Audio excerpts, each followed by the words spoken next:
आप देख रहे हैं कहानी टाइम्स दिलेर के साथ। तो चलिए बढ़ते हैं आज की एक और डरावनी कहानी की ओर। दोस्तों, ट्रेन में तो हर कोई सफ़र करता है और सफ़र करने में जो मज़ा ट्रेन में आता है वो शायद ही किसी और में हो।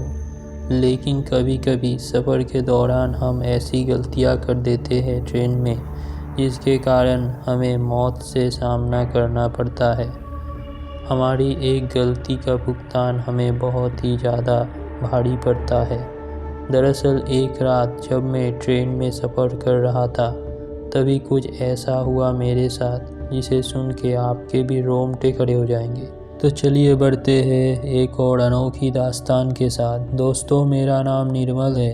मैं अरुणाचल एक काम के सिलसिले में जा रहा था। मैं हर काम को बहुत ही जोश के साथ करता हूँ, लेकिन कभी कभी यही जोश मुझे भारी पड़ जाती है। दरअसल एक रात जब मैं काबुला स्टेशन से अरुणाचल के लिए रवाना हुआ था तो बीच में एक घना जंगल पड़ता है। उस जंगल से जब भी ट्रेन गुजरता है तो सभी ट्रेनें अपनी रफ्तार बढ़ा देती है और खिड़की दरवाजे भी बंद कर देते हैं, क्योंकि लोगों का मानना है कि उस जंगल के पास गहरी अंधेरों में कई डाकुओं का इलाका है। तो इसीलिए सभी ट्रेन तेज़ी से वहाँ से क्रॉस करता है। लेकिन उस रात पता नहीं हमारा ट्रेन बहुत ही ज़्यादा स्लो चल रही थी और खिड़की दरवाजे भी खुले थे। मतलब ऐसा लग रहा था कि कोई भी ट्रेन में उतर चढ़ सकता है।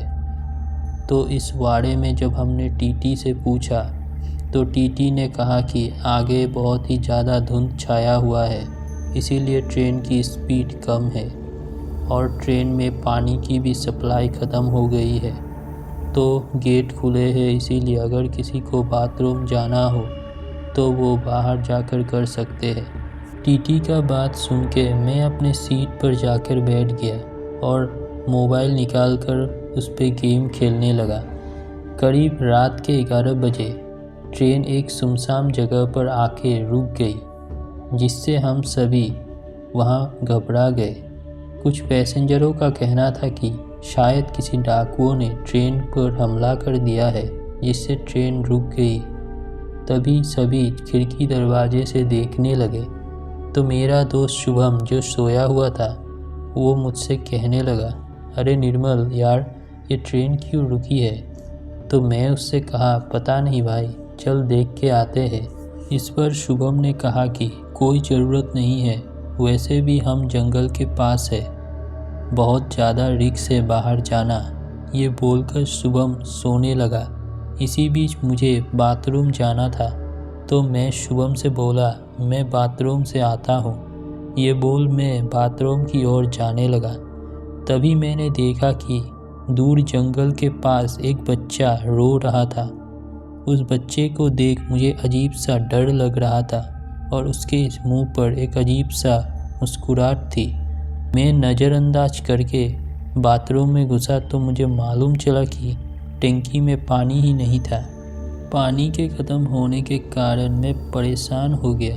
तभी मुझे मालूम चला कि ट्रेन तो रुका हुआ है, तो मैं फट से ट्रेन से उतरकर थोड़ा हल्का होकर फिर लौट आता हूँ, जिससे शुभम को भी पता नहीं चलेगा। तो मैं ऐसे ही ट्रेन से उतर गया और थोड़ी दूर जाकर झाड़ियों में हल्का होने लगा। तभी इसी बीच ट्रेन ने अपनी हॉर्न बजा दी और ट्रेन रफ्तार पकड़ने लगी। तभी मैं ट्रेन के ओर भागने लगा। ट्रेन को पकड़ते पकड़ते किसी ने मेरे पैर पकड़ लिए, जिससे मैं वही ज़मीन पर गिर गया। ज़मीन पर गिरते ही मुझे थोड़ा चोट आ गया था और मैंने जब देखा तो ट्रेन मुझसे काफ़ी दूर निकल गई थी। मैंने अपने पैर को देखा तो मुझे पैर पकड़ते हुए वही बच्चा दिखाई दी जो मैंने ट्रेन से देखा था, जो तभी रो रहा था, लेकिन अब वो एक अजीब सा मुस्कुराहट लेकर मेरी ओर ही देख रहा था।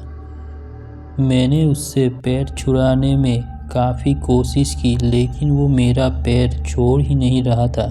तो मैंने उसे झट से एक लात मारी, जिससे वो थोड़ी दूर जाकर गिरा और मैं एक पैर पर लंगड़ाते हुए ट्रेन की तरफ भागने लगा। ट्रेन अपने रफ्तार में आगे बढ़ता जा रहा था। मुझे ऐसा लगा कि अब मैं यही छूट न जाऊं। तभी अचानक ट्रेन आगे जाकर रुक गई। ट्रेन को रुकता देख मेरी जान में जान आई और तभी मैंने देखा कि शुभम ट्रेन के गेट से मेरा नाम पुकार रहा था।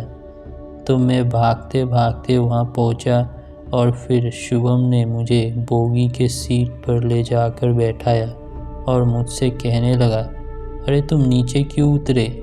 तुम्हें गए हुए बहुत टाइम हो गया था। तो मैं जब तुम्हें ढूंढते हुए बाथरूम में गया तो तुम्हें वहां ना पाकर मुझे लगा कि तुम बाहर छूट गए होगे, इसीलिए मैंने ट्रेन की चेन खींच दी। फिर मैंने शुभम को सारा किस्सा बताया, जिसे सुनकर शुभम के रोंगटे खड़े हो गए और फिर हम वहां से निकल गए। उस रात की घटना ने मुझे अंदर से इतना डरा दिया कि मैंने फिर कभी भी सुनसान जंगल के पास ट्रेन से नीचे नहीं उतरा। तो दोस्तों, कहानी कैसी लगी कमेंट करना और चैनल पर नए हो तो सब्सक्राइब भी करना और लाइक शेयर करना अपने दोस्तों के साथ। तो ऐसे ही रोमांचक कहानी आपको देखने को कहानी टाइम्स में मिलेगी। जय हिंद।